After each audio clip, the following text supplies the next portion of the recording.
And you have to fulfill your own like dream as well. Like, I don't think being like, this big pop star is going to make you feel any better about yourself generally. It's just about like what is good for you. How are you going to feel good about it? If you're happy doing bar gigs and stuff like that, awesome. I'd feel that way too. I'll get to like a Sunday and be like, sick. I can like play for 3 hours and just do some random stuff, and I'm kind of happy with that.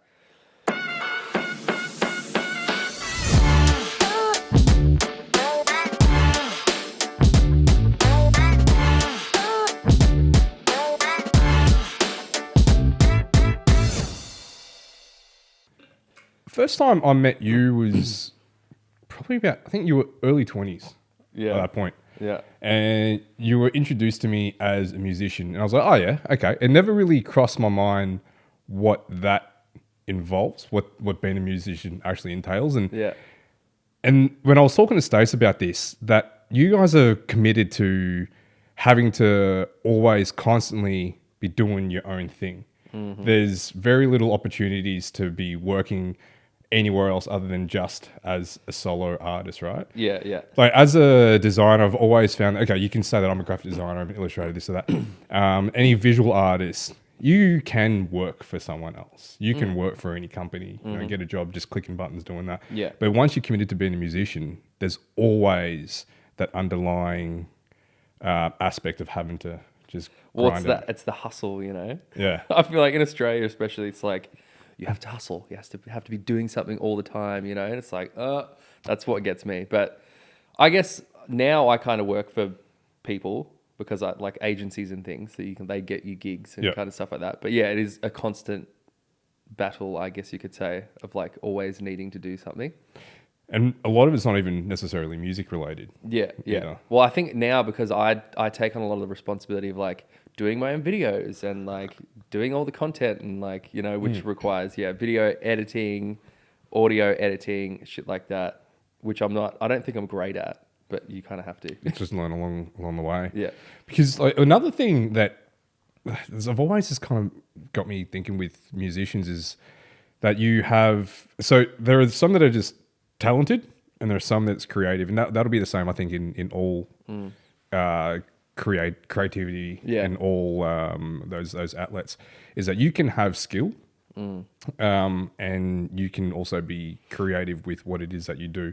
So with music, there's, for those that are novice and starting out, you've decided that you want to pursue music, you have some underlying skill, you can play an instrument, you can sing, but the creative part of it is something that you don't necessarily need to have to be successful. Maybe these days especially. Yeah. I feel like for me, I was like, had that, what you would call like talent, natural talent or something. But that doesn't really make a difference. Because when you start, you're still green, Yeah. It's like anything, but like you called like a noob, and you have to then play with other people and go through some shit before you actually can consider yourself like good.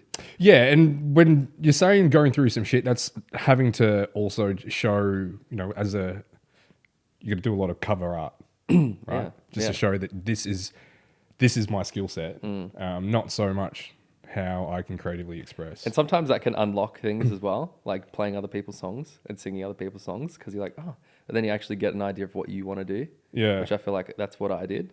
And I think being like, a late teen, early 20s, you got this like bravado, this cockiness about you, which kind of has to be punched out. You need it. You need it, but also like, I think me playing with like people that are 10 years older than me, it was good to have that because they're like, settle down, because I feel like you need that. Otherwise, but that's maybe like the artist mindset of just like, I'm the best, I'm the star. And then that's what gets you going. Yeah. Maybe, I don't know. Yeah. But it is like a tall poppy thing as well in Australia. It's like if you act like bigger than life, people are just like, shut the fuck up, man. Yeah.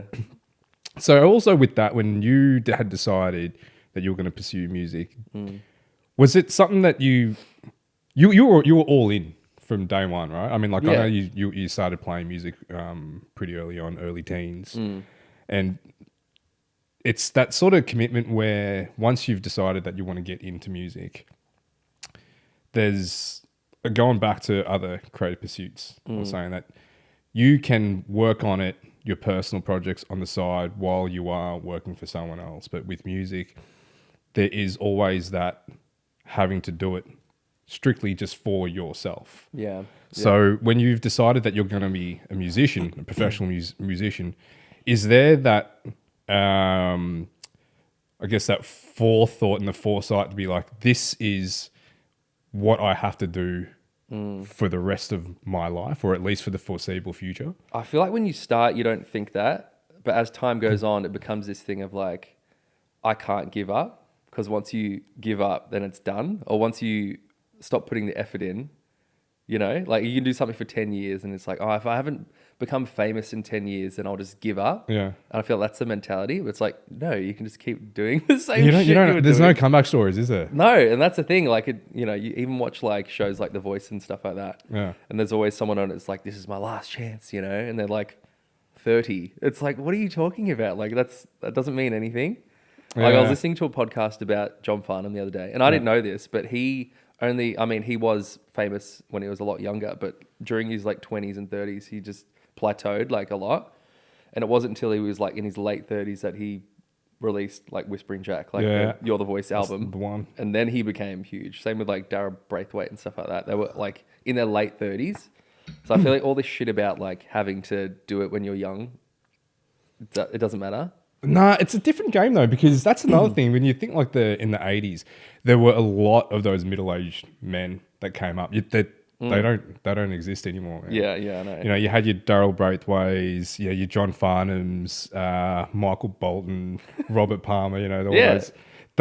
You can't. But you never know. Maybe they're coming back. Maybe. I mean, the industry just doesn't really allow for it, right? Like all the dads that are in the game these days, I don't even know who's like Jay-Z, Justin Timberlake. Yeah, right? They're still youthful. Yeah. True. Yeah, I don't know. It's a weird one. I feel, especially for women as well, because it's like you have to be young and like have lots of energy and real supple, like, and it's just bullshit because it's like it's not about the music. All the people that I play with are 30 in their 30s and like better than ever, Yeah. But it's just what's considered like fresh and new. And there's no real late bloomers, is there, really, in the music game? Like, it's something that you've just you've done for a while, whereas other creative pursuits, it could be something that, like, you know what, fuck it, this is what I want to do. Where, you've been grinding, working in a your 9 to 5, and then you reach 40, and you just like, I've always loved to build things with my hands. I've always loved to sculpt. To paint, and then you can do that. Yeah. And you do always find that too. Like people who have retired, they're like, oh, I actually like drawing. I've liked drawing for the past 30 years, but I've just gone, I haven't had time for it. Yeah. But I think that's what you want, Yeah, man. It's that's what I think that being a musician really sets it apart from all the other creative pursuits, is that it is something that, like you were saying, that you just got to grind from early on. And there's the let up. Would it just be, you think it would be more of a fear-based thing? Yeah, I think so. I feel like for me, like I am busy doing my thing and stuff, but there is times where I'm like, what am I doing? Yeah. Which is just like life, you like you go to work or whatever, like doing a day job, and then you come home and you're just like watching TV. You're just like, is this like life? Dude. It's like, what am I doing? But I feel like everyone has that thing, You're approaching 30. Wait till you get to 40, man. And then when it's not so much pondering that, but then just full blown almost shitting yourself when you're like, fuck, is this life? Yeah. Is this what am I going to do with this? But then you like accept it, at the same time. You're just like, oh, well, this is what everyone does. I don't think anyone that you see on Instagram fucking like jet sitting all over and doing all this cool shit is actually like thinking any different than me, Nah, that's something that I found as well. Like it's almost inherent with creatives, is that unless you have this overinflated ego, that there is a deep sense of imposter syndrome with a lot of it. You always feel like that you don't really belong at the level that you're even coming on the podcast. You sent me a message being like, oh, do you want to be involved? And I was like, I don't think I'm that interesting, and I really believe that. I was just like, I don't know if I've like got anything to like say, any like wisdom to impart, you know? Yeah, I think that has been a common thread with all the people that I've approached. I'm starting off just speaking with friends and friends that have been around and doing their thing for a while. Yeah. And they're just like, I don't know, man. I don't think I've got much to share. I was like, dude, are you serious? Like, and that was one of the things that I wanted all you guys to think about was like, you know, you've gone along this journey. You've been doing it for a while, at least 10 plus years. Yeah. And what are the things that you've learnt in that time? Because there has been progression, there has been progress, right? So there's, you know, I'm not sure if I mentioned to you, but like, what I found was that a lot of these creatives that they, from early on, they have a benchmark. They're looking up to people that have achieved that level of success or accomplishments that they want to reach as well.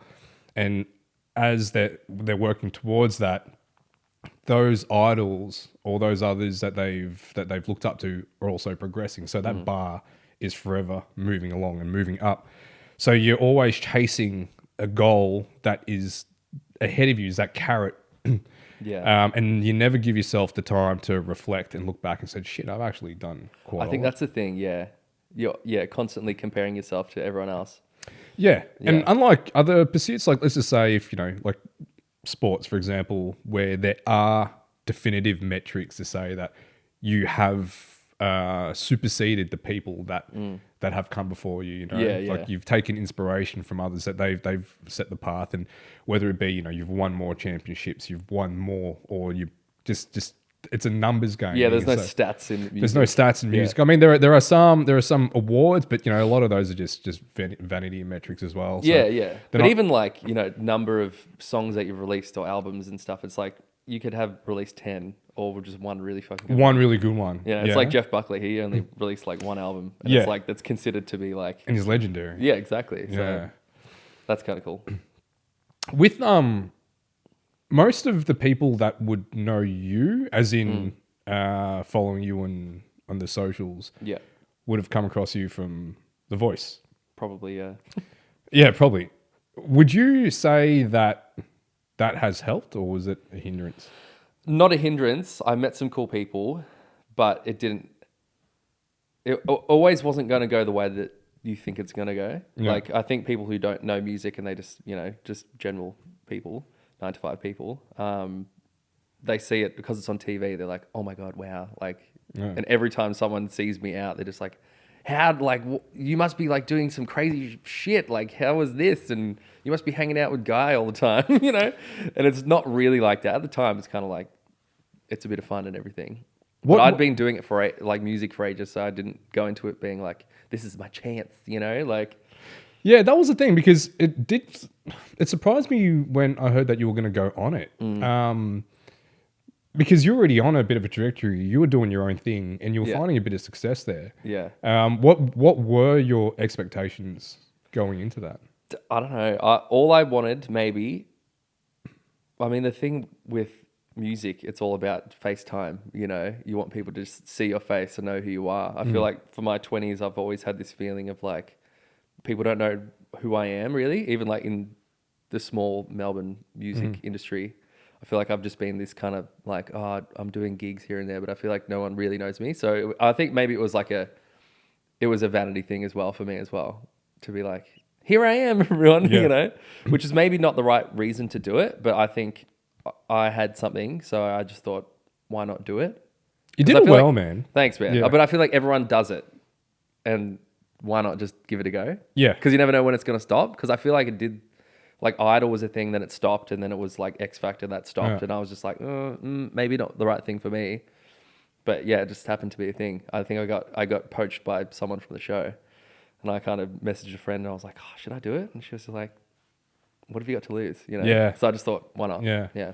And man, I remember watching it, and I was happy that they saw the talent much like everyone else has. So it made me feel like, okay, I wasn't just blowing smoke up his ass, because like the first time I think it was probably when did you go to London? When was that? In 2015. 2015. So I was 21 then. 21 and 2015. Yeah. So I'm just trying to work out the timelines because I remember it was a few years from when I met you to when I first heard you perform, and it was at that farewell. Oh, That yeah. farewell gig. I In think that was the first. Williamstown? Yeah, that was the first time. Yeah. And dude, I was impressed. I was actually. It was kind of really eye opening to hear you sing because it was fucking good. It was really good. Thanks, man. So when you're on The Voice, and for those that will be seeing this, 4 chairs. Yeah. 4 chairs turned, 2 blocks. I think that Yeah, I it's don't- always a good thing to say, like, oh, because everyone's been on The Voice, they go, oh yeah, this person turned, I went for that, and it's good to be able to be like, yeah, I could. nailed it, man. That's Yeah. straight up. So when you were pretty unfortunate to have gone through that audition, that process, and then COVID. Well, that's the thing, and Yeah. I feel like I blame it too much, maybe, but it came at a time where it was kind of like ruined it. Yeah, If it was like the next year or the year before, it really maybe just took would've the been- air out of it, didn't it? It did. Like we were just doing performances to like empty rooms where there's usually like 300 people just going, woo, so it was kind of weird. And you would have had the leg up with that as well, having played live a fair bit. Well, it felt normal to me for sure. Yeah. I think because we, have like in-ears and stuff, like in-ear monitors, there's no monitors on stage, so you can't really hear anything. Yeah. If you had them out, you just hear like the band playing. So you've got in-ears, which I'm used to using, so that was fine. I was thinking just more from like the pressure. But even that, yeah. But I think being on TV and cameras and all that stuff is a whole different thing. And Yeah. I think they kind of like artificially like hype you up as well. They're like, Yeah. you've got one chance, like, don't fuck this up kind of thing. And you're like, "Ugh." It's never really like that because when you do a gig, you're just like, oh, whoops, I sang a wrong note. Oh, well, no one's going to hear this again. And that's kind of part of it though. That's why people go, just to hear a live performance, just to Because it's not very people often call. that it's just what you get one chance and it's filmed and recorded and that's it. Yeah. Even at a gig, it's like you can do something weird and someone might hear it from an audience perspective and be like, oh, that was a bit weird, but it's like, but the rest of it was sick, It was maybe that one note. Yeah. Because I think it was 8 episodes. I don't know, it was only a handful, and they Yeah. kind of just fast tracked that whole season. Pretty much. There was lots of times where like I met lots of people on the show that didn't get any, viewing at all. Like they did their song and they went through the same shit that I did, all this like rehearsing and like going to this and like doing all this stuff and feeling stressed about it. And they get to the show and it's like one line of it. And they're like, yeah, sweet, that was it. Yeah. And they're like, what the hell? Like I just went through all this shit and I spent like months and months doing this stuff and then, didn't get anything out of it. So is there some sort of like alumni? Because you said that you've managed to meet some pretty creative people and that's the whole networking part of it. Is there a collective and alumni, the people that you can call on? Yeah. Yeah. Definitely. I mean, there's lots of people all over, which is kind of handy.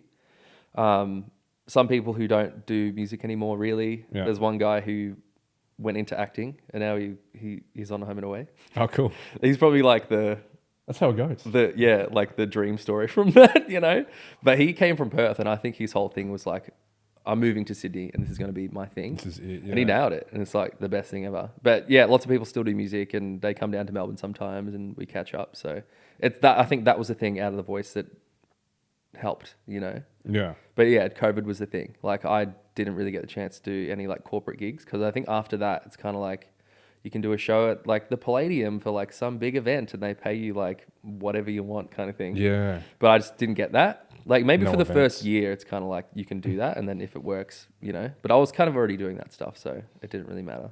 I Yeah. guess. But there is a point of like a bit of sourness because you're just like, what could it have been, What could it have been? What could it have been? Yeah. But man, with the looking, pre that opportunity and post that opportunity, Yeah. was there any, I guess, like crossroads or pivotal moments in there? So if you were to take that out, would the trajectory look much like what it is right now? Yeah, I feel like it would. Yeah. I feel like in the years after that, it feels pretty normal. Because before I did that, I'd like moved overseas and I was doing music over there and just traveling and like enjoying life like normal. Came back and I did like a contract on Hayman Island or whatever, just playing music. And I did that for 4 months, normal, just practicing, getting better. And then after I got back to Melbourne, it was just that more gigs, more this, more that, getting better, better, better. So I don't think it made much of a difference, apart from the occasional person being like, "Oh, hey man," That's cool. So I think I don't hang everything on that, which I feel like lots of people do. Yeah. No, I mean that kind of helps that you already had something going on before that. Yeah, yeah. And I think that's the thing that helped me through that and helps me now, because I'm just like, this is just what I do. There's not this like, I have to do it or else I can't. It's always going to be a part of me, even if I don't do it professionally. But I don't see myself not doing it professionally, Man, that's the thing. Like you never really struck me as anyone that that was necessarily, correct me if I'm wrong, but like necessarily concerned about the what if this doesn't work. It's always been all right, cool, let's just kind of like I think that's the thing. Yeah, I think lots of people grow up with this whole like music is like not a real job. Even like when I started doing music, it was like, you tell people, "Oh yeah, I'm a musician." "Oh yeah, but what do you like actually do?" What do you actually do? And I think that's a creative thing in general. But like nowadays, you're just like, yes, I can make a living out of it, and I do. I feel like it's always like, your parents being like, "Oh, can you support yourself?" And it's like, yes. Yeah, and man, that's also like, when you're having that with that creative mindset versus just the more rudimentary kind of 9 to 5. Or not even creative mindset. I think this when you're trying to pursue any kind of passion that is unconventional. For those that are around you, they might not necessarily think in the same way or have that same wavelength, and they want the best, but for them the best usually means security. Yeah, I guess it's what they know to be the best, what works for them. Yeah. And that's the thing. Like I've done the 9 to 5 thing. I've like worked some shit fucking jobs, man. Like in factories, like pick packing things and like washing dishes when I was in London. Like I've done all that stuff, and I hate it. And I feel like when I was overseas, I was kind of like, nah, I'm not doing this. So like outside of those roles, they're jobs. Yeah. Right. I don't. And you have to do them. People do them, and I think that's great. And I'm glad that I did it. Yeah. No. Of course. Like that's. Look, it's a way of making money to sustain the rest, or your livelihood. Of course, no problem. But in terms of a career and the longevity of those ones, they're taxing, right? That's just something that is rudimentary every day, going in and grinding, and a lot of people would choose to switch off during work hours. They don't want to think about it. They don't want to dedicate any energy. They just want to go in there, click some buttons, move some shit, and then get home and then just chill. Chill out and then enjoy the downtime. It's all about getting out of that as quickly as possible to enjoy the downtime. And not really maximizing on the hours. Yeah, because you're exchanging hours of your life for money just so you can survive. So then you can spend hours of your life just chilling. Yeah. But I feel like even with my creative process, it's like it takes all that time to maybe get me into a stage where I can work. And every time I'm doing like 8 hours a day of something, like I still do a day job now, which I like. But even then, it'll be like Tuesday afternoon. I'm kind of like, oh, I could be home doing literally anything else. I could just be playing guitar, which like then could spark a song, which then who knows what, So I think that's the thing. Like, I think it's awesome. You see lots of famous people who like did really shitty jobs and then they became who they were. So I don't take that for granted for sure. But it's like I'm always halfway through going, like I'm wasting my time here. There is that because like your path isn't really drawn up. It's just there for you to kind of to mold and to create yourself, right? So you've got to constantly be making those decisions, like how do I best utilize the time here? And sometimes like the time is best utilized just by sitting around and just doing nothing. Sometimes, yeah. And it is really easy to overcommit. I feel like I've always just been like a yes man, just like, yeah, cool, I'll do this. I'll continue working an extra day. Because when else, right? Like when are these? What happens if these opportunities were just to dry up? That's the fear of like music things or work things. Both. I mean, like the work things are probably always going to be there, but with the music one, I mean, I've always said that like I don't even know. Well, no, I think I've always thought that I'm not good at anything else, which I think is a bit of a cop out. I think that's just like what people say. Yeah. But that's more like of a driving force for me, being like, I'm not going to do anything else, so may as well just do this right, you know? So if it dried up, I guess I would still be doing it, but I don't know what that means in 10 years, you know? Like, is the world going to exist in 10 years? I don't know. Is like people AI gonna, are music. people going to be booking bands in 10 years? I don't know. Yeah. It's a weird one. Like that's why I feel like you just kind of just take it as it comes. Yeah. Yeah. No, you're absolutely right. Like with when you're talking about having that, you know, the creating that pathway, it's constantly doing one thing is going to be opening up opportunities for the next thing. And at some point, well, not at some point, but rather when you stop actively working is when those opportunities are going to stop coming. But when you were saying like you know, that you don't feel as though that you're good at anything else, man, I reckon for the most part, a lot of people are doing things that they're not necessarily best at anyway. Yeah. You You know? do it and then you get better, I guess. And it's like you don't even notice it happening. Well, yeah, no, there's absolutely that. But what I'm saying is that you're like, if given the choice for most people, that are they doing what it is that they want to do? Are they pursuing what it is they want to do? Yeah. I would say most would be no. Yeah. And they might be good at it, but it's lacking any kind of any passion. It's not bringing fulfillment from what it is. So what they're doing, like you were saying, they're just dedicating the hours for remuneration. Yeah. But they might not necessarily themselves be best placed in those jobs either. Yeah, you can gain a skill from doing something day in, day out. Yeah. But it doesn't mean that you go home feeling great about it, you know?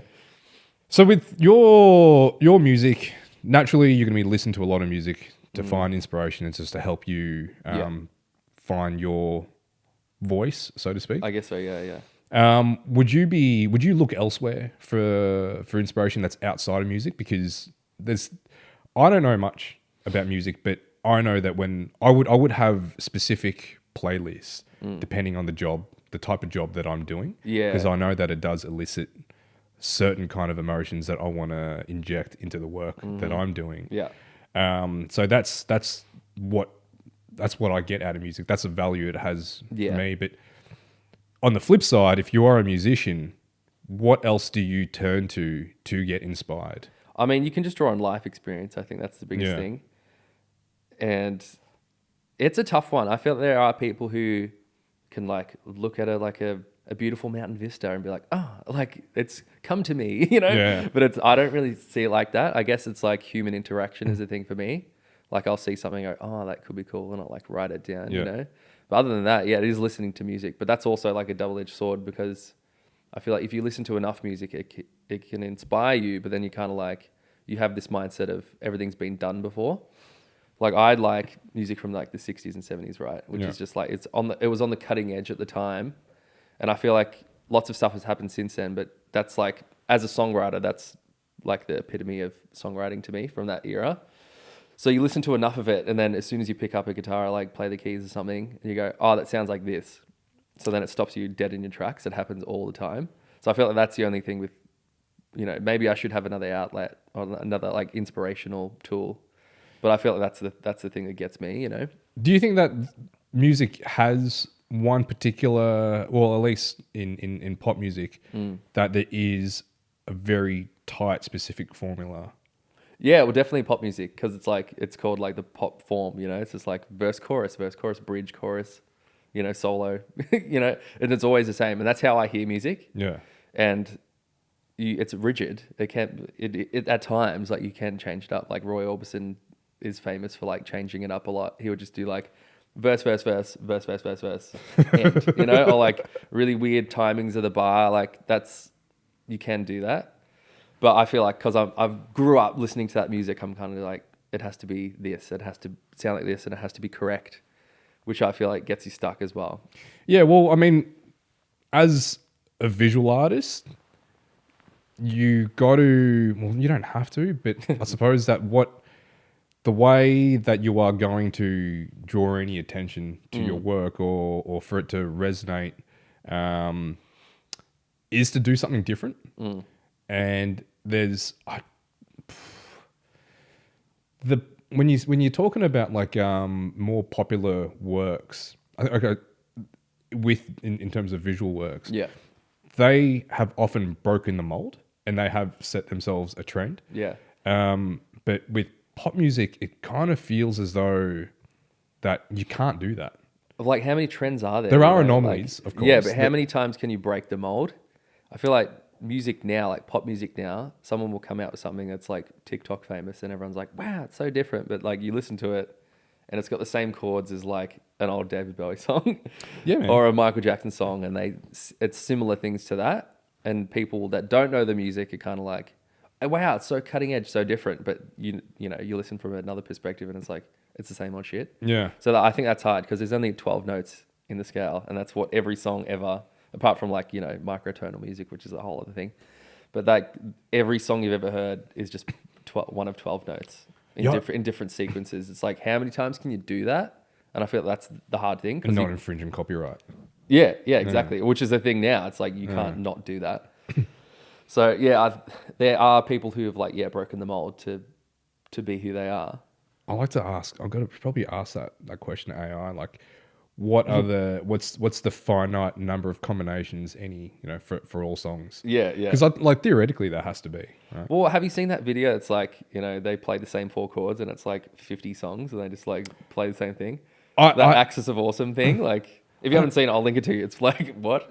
Yeah, I saw a thing with David Grohl when he was explaining, like, we're talking about how like he's actually not all that great as a musician, and this is how I play. And if you look at this particular beat, well, it's not so much the chords, but it was the drum beats. Yeah, and how he's basically taken it from this song, this musician, that, and it's just the same rinse and repeat. Yeah, well, I feel like any music is just an amalgamation of like all the stuff you've heard before and going, oh, maybe this would be cool in this part and stuff like that. You know? Yeah.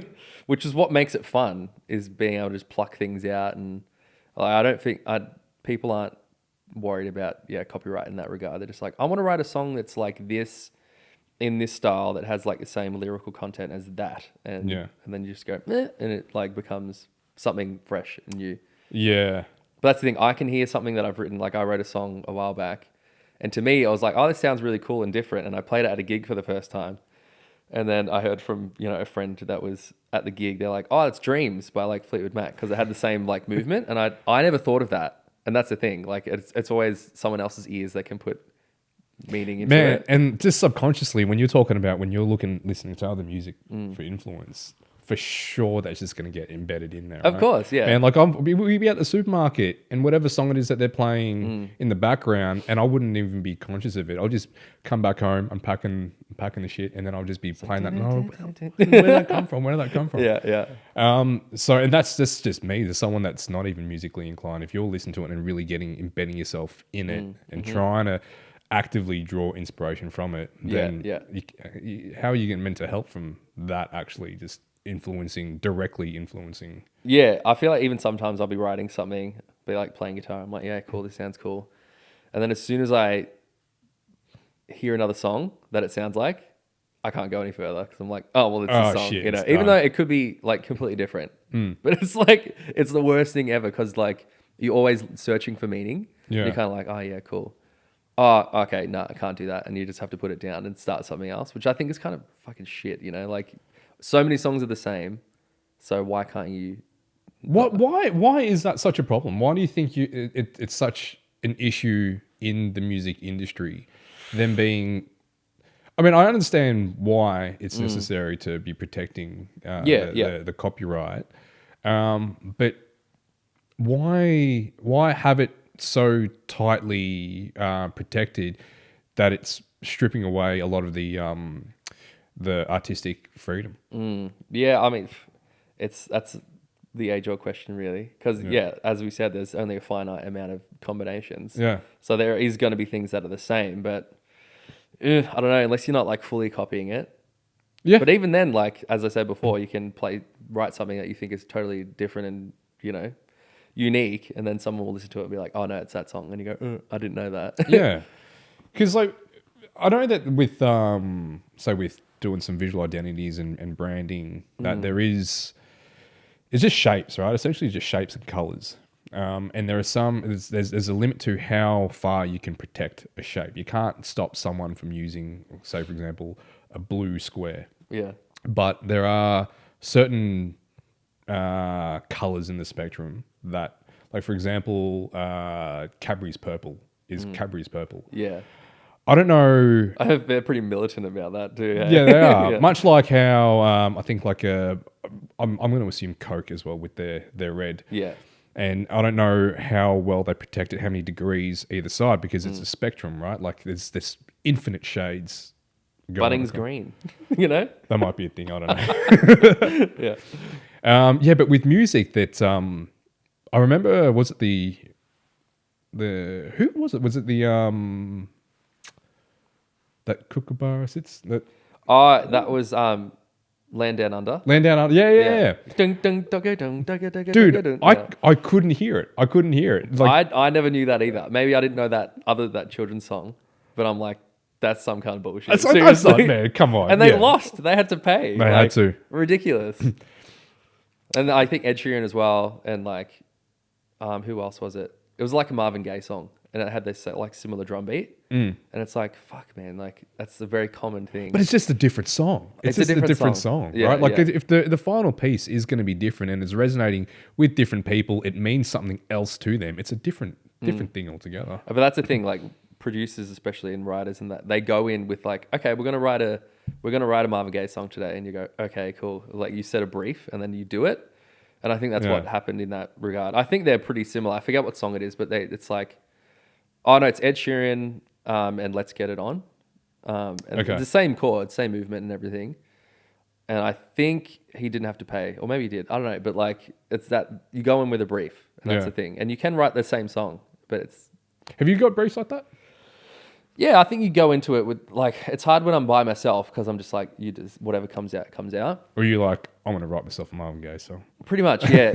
And it does help because you're just like, okay, cool. You're hitting the brief, you're ticking boxes, and you have to see music like that sometimes, just as like a, just a process. Yeah.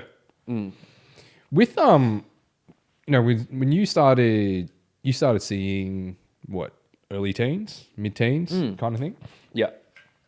What would happen if you had a particular voice that was suited to a genre that you didn't really like? And then, like is it something that you will you try to, will you just naturally gravitate towards it because you have that skill in that?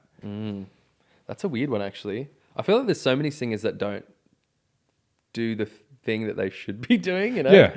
Like I've always just had a voice that suits what I do, which is kind of lucky. But I definitely couldn't see myself doing like metal or anything. But I don't know if that's something that you just have or if you have to learn it. I feel like some people probably do have that. Yeah.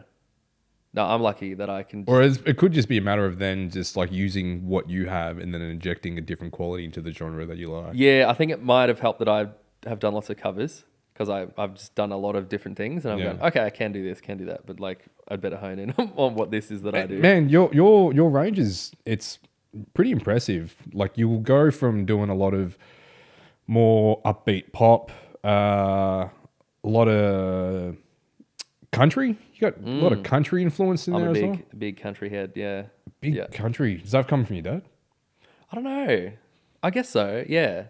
But just like being exposed to all kinds of things, really. So I don't really know much country at all, and I don't know many people that that listen to country, other than musicians. Yeah, true. A lot of musicians listen to country. Well, maybe it's like an Aussie thing. Like in America, country is just like the thing. It's pretty staple, isn't it? Yeah, and it's just like that's just what you do. And like even pop music, it's like it's got country flavors, or like it's all kind of like that. But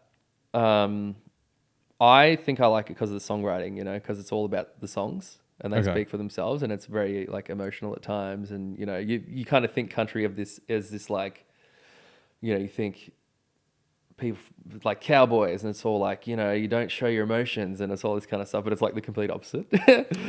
Would it be just now, like when you're looking at in this day and age, and and with Spotify, and then all these artists that are looking to carve something out for themselves. Yeah. A lot of these genres are now splintering off. A lot of them are just kind of moving into a lot of crossovers, to the point where, is there any real need to even have genres anymore?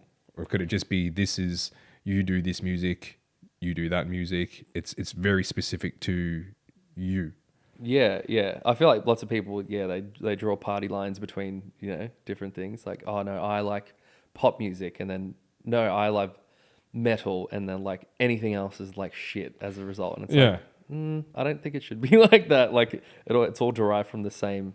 Maybe like once upon a time, I mean, music it's music, right? It's just sounds that you hear that would it's like invisible waves through the air that just like go into your ears and then, that elicit something that brings something primal out of you. Something emotional. But the whole genre thing, I think I suppose that once upon a time, like, people didn't really have much choice in what they listened to. I guess like you look at back in the 50s and 60s, when I don't know, would that be when rock and roll was coming up? Probably. Yeah. And that was the sound, right? That was what everyone listened to at the time. And then it just evolved. It was more like one sound that was evolving. Yeah. And then it just splintered off to the point where, I guess like maybe in the 80s, it really started to 70s and 80s, it started to diverge quite a lot, to the point now where there's genres and subgenres in that, and then a lot of crossover, to the point where, and then you're talking about like with musicians, how that they would also just do collaborations with musicians from complete opposite ends of the music spectrum as well. I think even like rock and roll, like before that, like people just listen to the radio and just like classical music and stuff like that. And I think I'd missed the nostalgia and the beauty of like vinyl records, and then just like like Elvis has come out with a song, you have to like go down to the shop and like buy this thing, and you play it, and it's just like, wow, I'm hearing this for the first time. I love that part of it. But yeah, that's the thing. Hey, appreciation for music has changed quite a lot as well. It'd be the same as, like, I'd liken it to what you just said when we used to go to Blockbuster, to have to go, and like that was so exciting, right? Like, having the opportunities to it's like a field trip going into where movies are. Like, if you're going to go and buy a record, and it would force you to really want to sit down and listen to the whole thing from start to finish. You couldn't really necessarily skip tracks. And now it's just a matter of like just grabbing a song off Spotify or just whatever it recommends, playing it, like, skip. Well, that's part of like the whole mass devaluing of music, like people don't buy music anymore, and you can just skip songs and and that's the real kind of shit thing. Like, even like albums, people don't make albums anymore because they're too long form.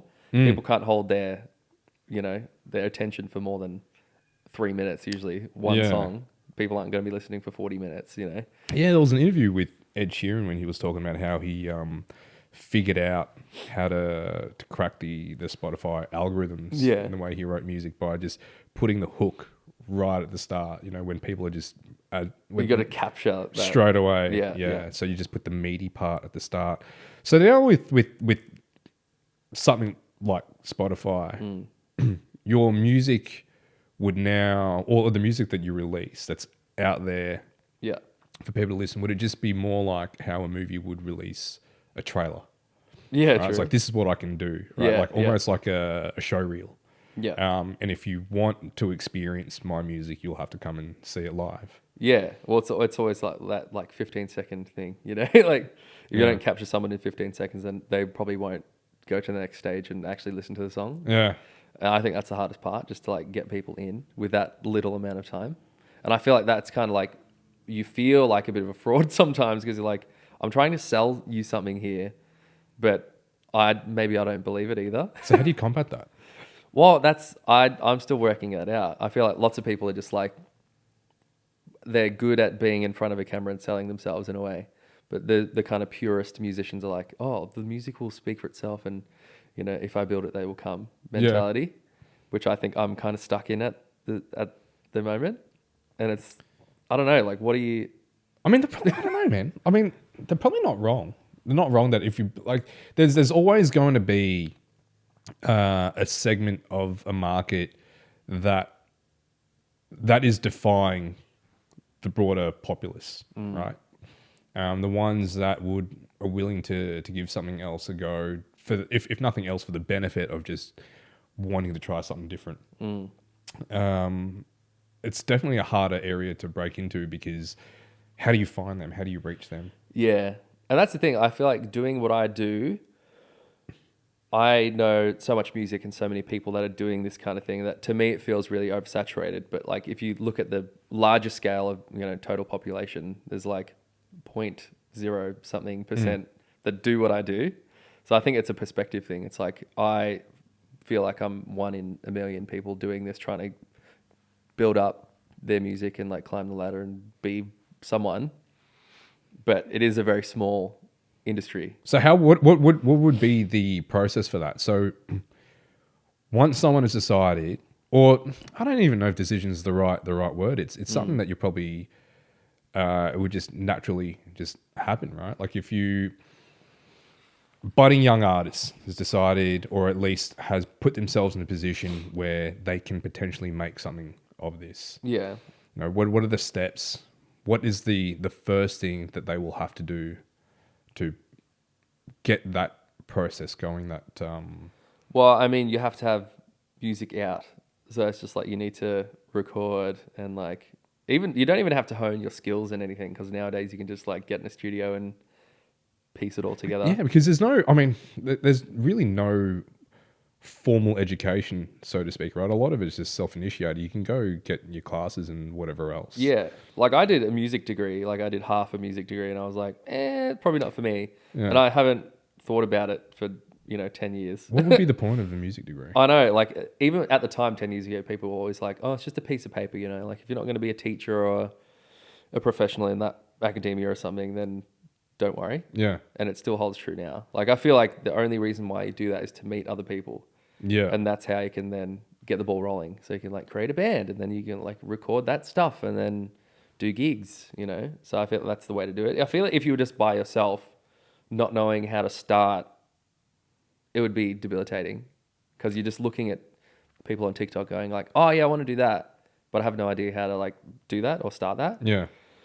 And I feel like I was like that, like as a 10-year-old, seeing gigs and being like, I want to do that. Well, and then just being like, I want to do that. And then not knowing what to do, You're gigging quite a lot, right? So yeah, tons. That in itself is how you would be doing your promotion, your self-promotion, trying to generate a following through that.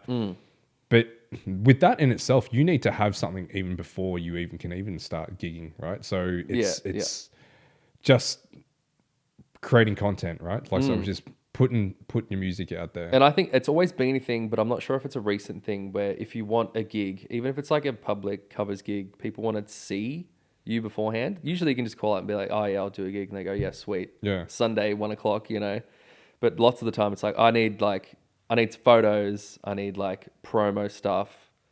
Have you got a website? Have you got this? Have you got that? It's like you need like a whole list of things before people will like actually give you a shot. Yeah, that's really and it's almost interesting, like an audition, which is kind of like, it's just like a little like bar gig. Dude, that's really interesting about music as well, is how much of it is not about the music. Yeah. Where, as a visual artist, you can really hide behind the work. You can get by without having any kind of public-facing persona. Well, yeah, it doesn't like, you don't show your face with that kind of stuff. Like, you don't have itself, to. I mean, there's Daft Punk, which that's pretty impressive how they managed to do that. Yeah. But otherwise, like, yeah, visual artists can hide behind their work, and all the work that they put out in promotion is strictly just their work. So, like on the socials, it's almost in a lot of cases 100% their work, and when they're putting something more personal, whether it be just shit that they're doing today that's not work related, people don't give a fuck about that. They just want to see the work. Yeah. Whereas it's almost the opposite for music, that it's Yeah. more to do with would it be more to do with you and not so much your music? What do I you think reckon? it's a bit of both. I think you have to have this balance between like who you are and what your story is, and where you came from, and the actual music. Maybe not so much now because you can just kind of do whatever with your social media, but people need to know who you are. And I feel like I've always struggled with like being on camera, be like, "Hey guys, like I'm doing this," and it just feels fake. But yeah, you definitely need both. I feel like there's no one out there whose music that who doesn't have an Instagram account that like posts something. No way, man. Yeah, it is very much a public facing figure. It Yeah, very yeah. much is so. And I feel like sometimes you want to have that mystique about it where it's like, oh, I don't want people to know my like personal shit. And I think lots of people do that, but I don't know if that works because people see through it. Yeah, there's and you can't really manufacture it either because they see through that. Well, yeah, that's the thing too. I think that's what I struggle with as well. Like you can be yourself, but then it's like, how much is it you being yourself or you being performative? It's like a social way to make people like you. It's a weird thing. You just be like, just come to the gig. You'll like it. Just come. Just can't do. But then like people be like, not sold. Do I have to pay for it? Nah, I don't feel like it. Oh, it's at 9 p.m. Oh, it's a bit late. Like there's just so many things, especially with music, because it's always like in the evening. It's on like weeknights and stuff like that. But it's like it's the first thing that people have like, an excuse to be like. There's barriers, dude. There's a lot of barriers when you're trying to sell yourself as a musician. Like you were saying that you need to have something that's so captivating for them that they're willing to not just give up their money, but the time, and there's a lot of friction. And that's the thing, like you get stuck because you're just like, oh well, it's gonna be too hard. So just like I'll just go on autopilot and just keep doing what I'm doing. And I think lots of people do that, which is what we're talking about before about the whole giving up thing. Like I think it's like that. It's not giving up it completely, but it's that like, autopilot thing. And I feel like lots of people do that. And you can't really do that. You can't. You can't do it as a musician. I think that you've always got there's that level of having to stay relevant and top of mind. And you have to fulfill your own like dream as well. Yeah. Like I don't think being like, this big pop star is going to make you feel any better about yourself generally. It's just about like what is good for you. How are you going to feel good about it? If you're happy doing bar gigs and stuff like that, awesome. I'd feel that way too. I'll get to like a Sunday and be like, sick. I can like play for 3 hours and just do some random stuff, and I'm kind of happy with that. What would be long term for this? Was when you're saying that, like, if you were to be a big pop star, there's no going back from that either, right? Yeah. I mean, I see it from every angle in that regard. Like you can be a big pop star and traveling the world and doing 100 gigs a year, but how quickly would that get old? And how much are you giving up for that as well? Yeah, right? and I feel that's the thing. You see these big personas, you're like, wow, it must be so sick, but it's like they're probably not having a great time, Like they got a massive schedule, like there's fame that comes with it that has its own issues. Like you're earning money, like sick, that's awesome, but like I feel like you can get by with not a lot, and we're like tricked into this false sense of like you have to earn a lot to have a good life and all this kind of stuff and have a nice house and a nice car. So what do you get? What's your joy and your fulfillment for music? What would be an optimal way for you to live with music for the rest of the days? Even what I'm doing now is fine. Just playing gigs, covers gigs, the occasional original gig. I'll play for this band, Fools. It's like a big Americana thing. It's fun. Like we do festivals and stuff. And I think that's the thing. Like I'd be happy with that. And just earning the same amount of money that I'm earning now, I think I'm in that thing because I'll never not like playing music. I think that's the thing. Everyone who I know has been doing it for years and years, and they're like, in their 50s or something, they're just like, oh, I just like playing gigs, and that's all it really is. I feel like you can maybe get to a stage where you just don't find it fun anymore. It's like, okay, cool, we'll do something else, but I don't think I'll ever not like it. Just gigs is the ultimate. Yeah. There's definitely gigs that you go like, oh god, here, like I have to drive like 2 hours out to this thing and play this fucking, but that they're just like few and far between. It's always like once you're there, set up playing. You're like, oh, cool, I can actually do this for a living. Sweet, you know? Yeah. So do you record? Yeah.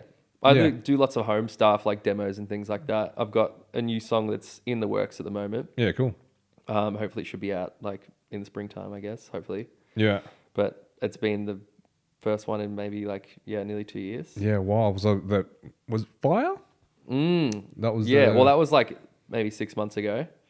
Yeah. Which was just like a live version of like an original that I hadn't released before. Mm-hmm. But this one would be like a studio recorded track. How long does it take you to put together a track? Well, it could be real quick. I feel like it could be quicker because I'm like always like tinkering away, changing things. Yeah. But it's quick. I think because I kind of play lots of instruments as well, I can kind of just build it up and be like, okay, cool, the drum part goes like this, and I can like put a bit of bass down and stuff like that, and it comes together pretty quickly. But it's only a demo. Like I couldn't release stuff like that. So it takes like getting into the studio and, you know, which that's like the work aspect of it. But that's fun. Like that's the whole thing of it. Yeah, you know? it's just part of that process. Yeah. But yeah, no, it can be quick. It can be long. But this one is on the longer side. I think I did a session for it in like July last year. And then it kind of sat on it for a little while. But it's coming out. So. Yeah, okay. Yeah.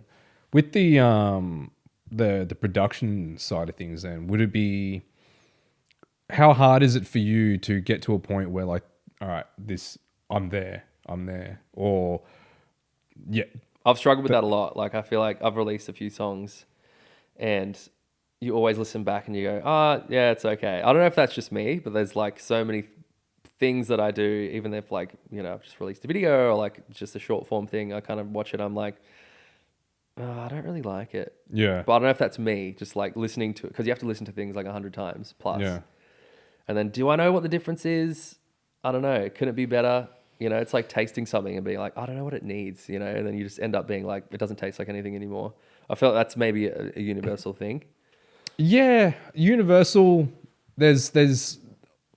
I would always question whether or not I'm being nitpicky versus just being shit scared of putting something And out. I think that's a thing. That's what it is, hey? Yeah. Because a lot of people aren't going to hear what you hear. Yeah. Like hearing something for the first time is like going to be the best thing ever. Yeah. But yeah, that's the thing. You can always change things. Be like, oh no, I'll redo the vocal in this part because it needs a different emotion attached to it. But it's like, who the fuck cares? You just got to get rid of it. I think that's a thing. And put it out. Yeah, I think that's like a solely creative thing as well.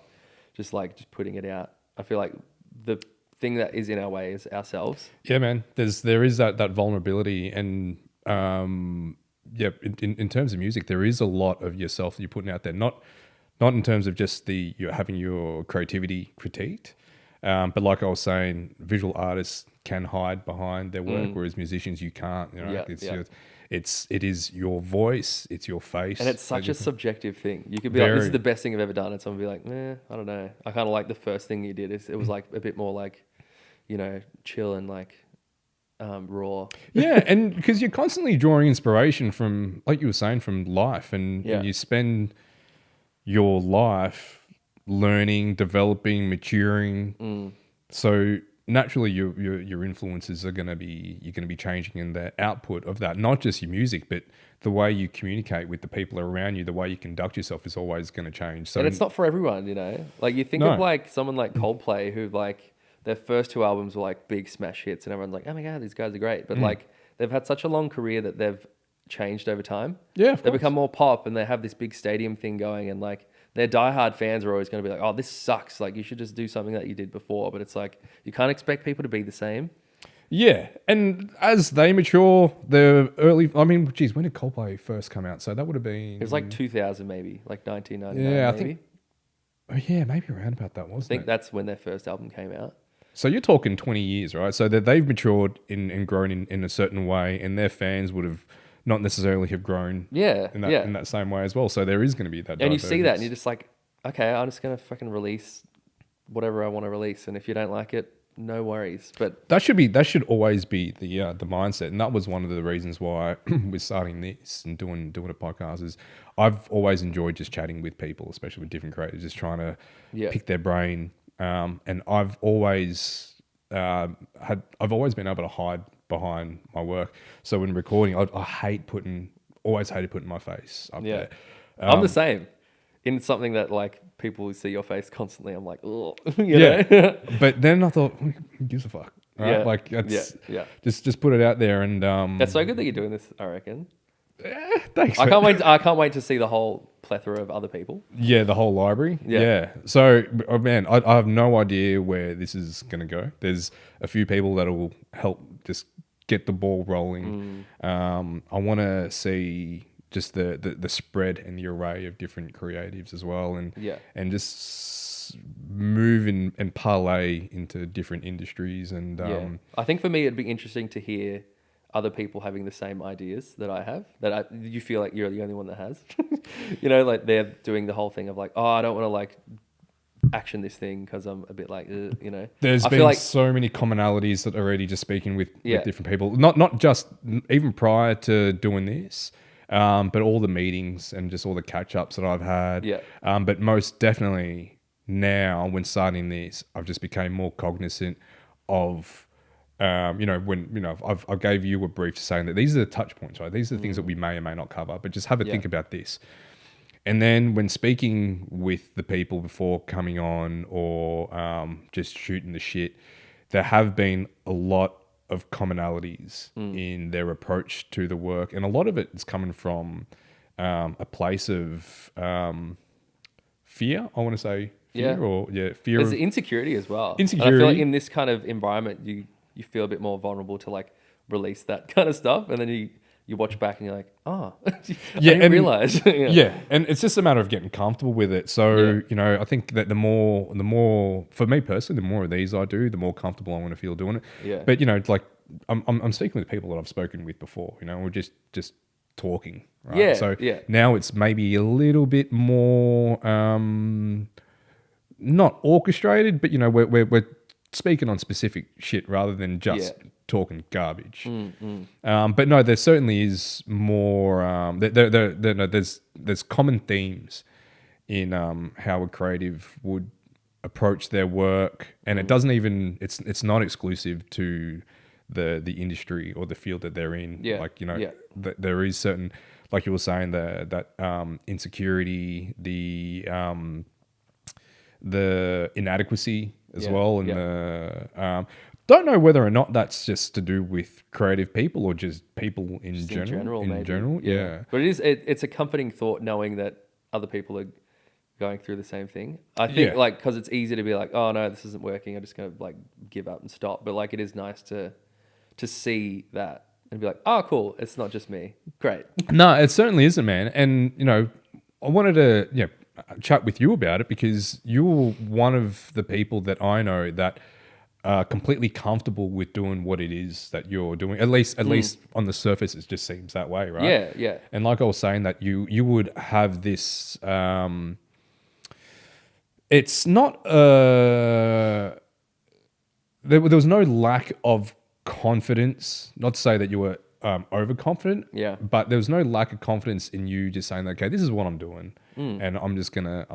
What are the things that I need to do to be able to make this work? And just going with it. There was no unnecessary pressure to.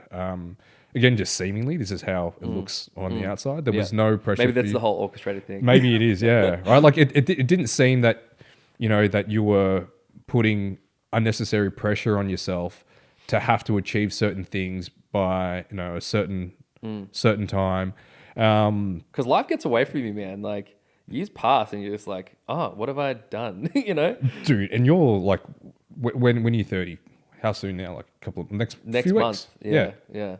So you're about to hit a real good point. I can't wait, dude. It's gonna be the best. 30s are awesome. Yeah. That's. I wish I used those opportunities and had a different mindset. To it all. And like even where I'm at now, I think like 10 years ago, what would I be doing differently? And I'm like, like maybe it doesn't matter.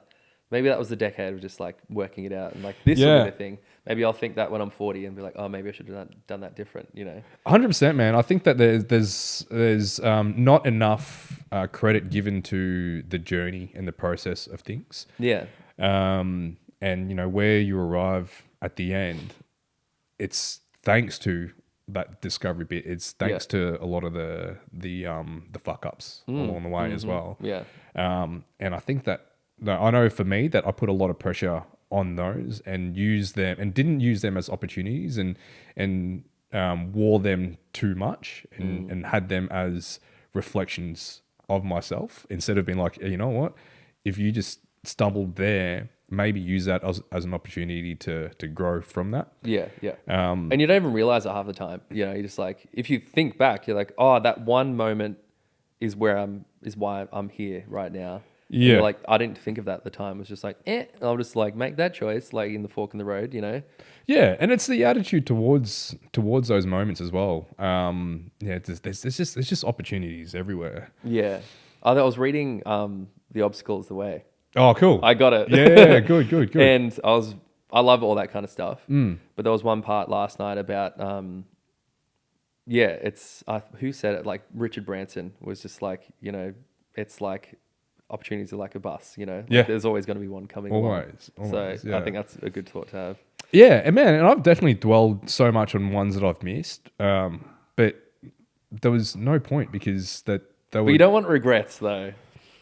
I think that's the biggest thing for me. I don't want to look back and be like, fuck, like, you know. That's just a matter of perspective as well. It definitely is, but like, I think about it now just being like, oh, will I be happy with that? You know? Like, I don't know.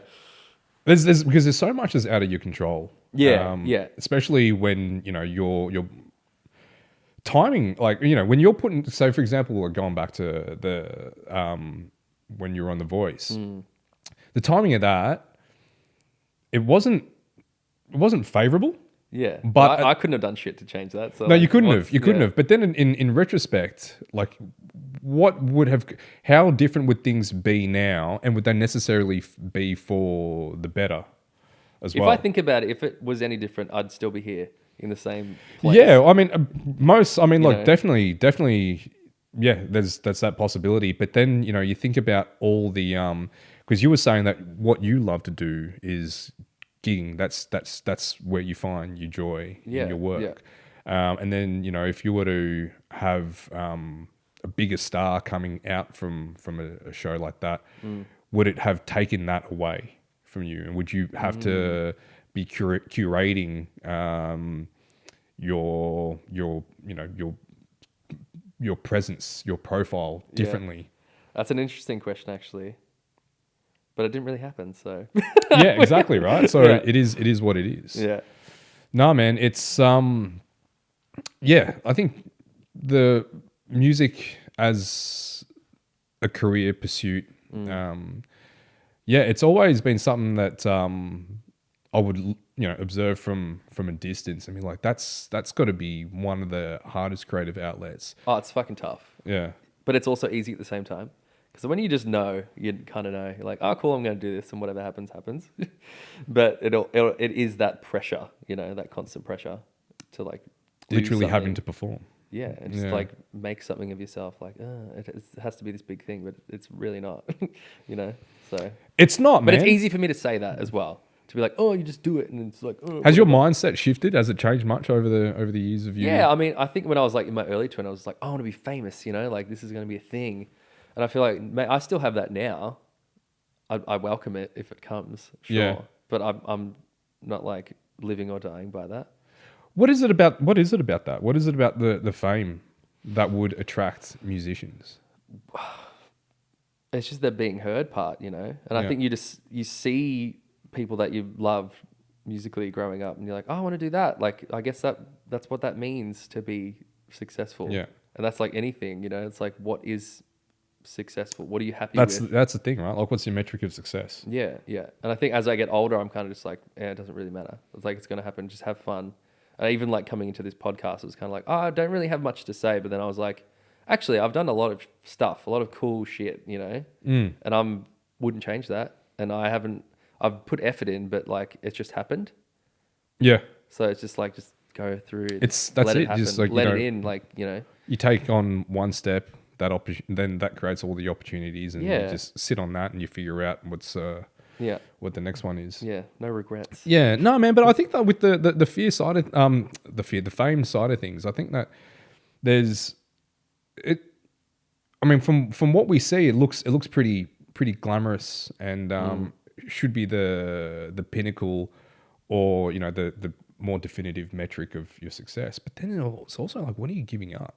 Yeah. Because once and that's what I was saying, like, you can't really go back from there, because I feel as though that once you're like, your image is owned by the public, that there's the whole, they don't give that up, right? So you can't get that back. Yeah, it's true. Yeah. And I see that from where I'm at now, and I'm kind of like, I'd be happy if it never happened, because it would just be like more money, more problems kind of thing. Yeah. So I'm not really fussed. Double-edged sword though, because you got to put yourself out there. I know. But you just kind of have to just accept that it is what it is, and just like, if people like it, sick. If they don't, I'll be sad. No, but it's that kind of thing. So when's this new track coming out?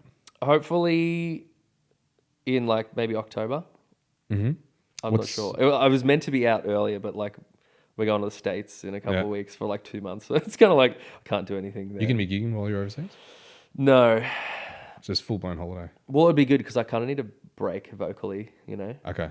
But we'll see what we can do. Like, in terms of visa and stuff, you can't technically work, and I think they're pretty crazy with that stuff, aren't they? They'll be like, we saw on your Instagram that you were like singing a thing. Yes, just You're being deported now. Yeah, have them pay you in beers. Yeah, true. Yeah. Well, we'll do something like open mics and stuff like that. I feel like that'd be fun, because we're going to go to Nashville. You got people up there? Huh? You got people up there? Not really, like friends of friends, but we're kind of just like doing it ourselves. But it'll just be fun just to get up and have a sing, and You're going to hit up Kelly? Yeah, see what she's doing. She's like, who the fuck are you? Security? Yeah. But we'll see. I think it'll just be a fun little getaway. Yeah. Yeah. This track, what's the influence? Well, it's kind of like country. Yeah. But yeah, it's pop form kind of thing. Matt Corby is a big kind of influence. Yeah. So it'll be kind of like that. He's a bit folky, isn't he not? Folky, yeah. So it'll be that kind of thing. Cool. But it's just like, storytelling, Yeah. which is just what I try to do. Would you ever want to put together an album? Yeah, that's the idea. Okay. I feel like it's the single culture now of just like Yeah. one short piece of work every time. And you can do that and put them together into an album, but it's not really cohesive, because you're always going to have different things. But I've always loved the idea of just like getting into a room with musos and just like doing a full thing, which I think I want to do. Maybe next year I'll do that. Yeah. Just write a few songs and then, just get all in and get the same people, so it's got the same influence, same flavor, and do that. But that's the idea. You've been playing with the same band for a bit? A little bit, but I play with so many other people that it's just kind of like, it's whatever goes. It's just whatever sound that you want to... Yeah, and I'm lucky that I can pick and choose as well. And it's kind of just like, that's how it is. No one feels weird about it. It's just like, cool. It's just it's a job. It's a gig. So where can people find you? What are your socials? Insta, Alex Weybury. It's all just Alex Weybury everywhere. I will be posting more eventually as time goes on. That's always the thing. It's just like fucking hard to get on top of it. But yeah, that's my thing. Yeah. You gigging any time before you go? I've got a few like public gigs and stuff like that over the weekend, but like nothing crazy. When you come back, you got anything lined up? This will probably be out. You'll be away when this is out. So. So I'll be back September. Lots of stuff happening from then, but I'll just be posting about it and stuff. So yeah. Yeah, cool. We'll make sure we share that as well. Yeah, definitely, man. Thanks. Dude, I appreciate you coming down, man. Thanks, Always dude. good to hang out, man. Yeah, this will be fun. Yeah. All right. That's a wrap. Yeah.